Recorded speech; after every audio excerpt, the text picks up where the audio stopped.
So I'm starting with a canvas in which I had an angel there for quite a while, and I've decided that I'm just going to paint over it.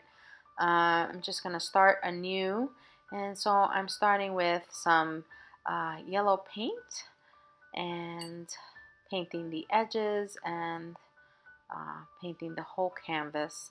And even though it's transparent, I know that I will cover it all up. I'll cover up that angel, but it's kind of nice that she's there and that I know she's underneath whatever painting emerges.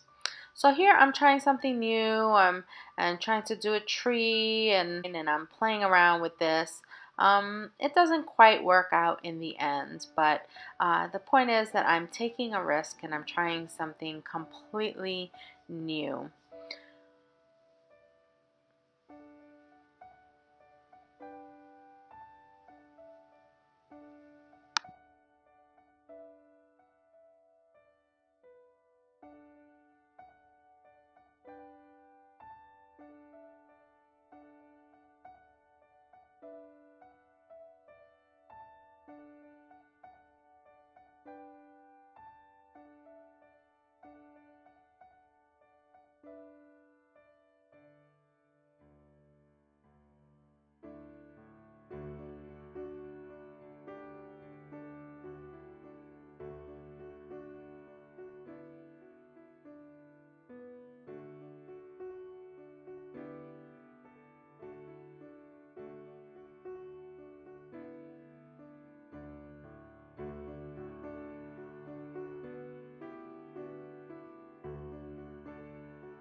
So I'm really not liking what's happening, and then suddenly I have a huge spill of ultramarine blue high flow acrylics, and so I just end up dipping the canvas right into that paint. I didn't want it to go to waste.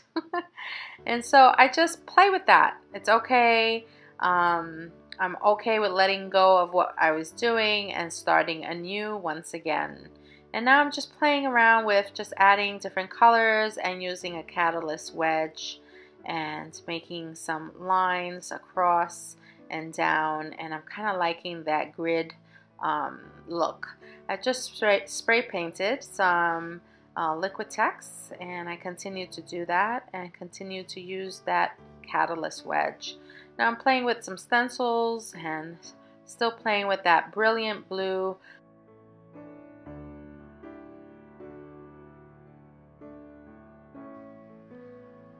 And now I'm going to add some Luminous Opera. It is by Holbein. That is Holbein, and it is a gorgeous color. I'm using a fan brush.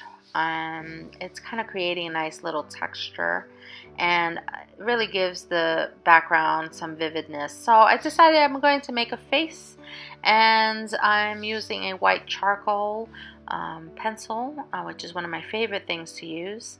And I'm not quite sure where I'm going with it, but I'm feeling like a face needs to be here, and I'm anticipating that I'm going to be playing around with her hair. One of my favorite things to do is just to play around with funky hair colors and funky hair shapes. And so I'm giving her some curls here and making them go upward and seeing what happens.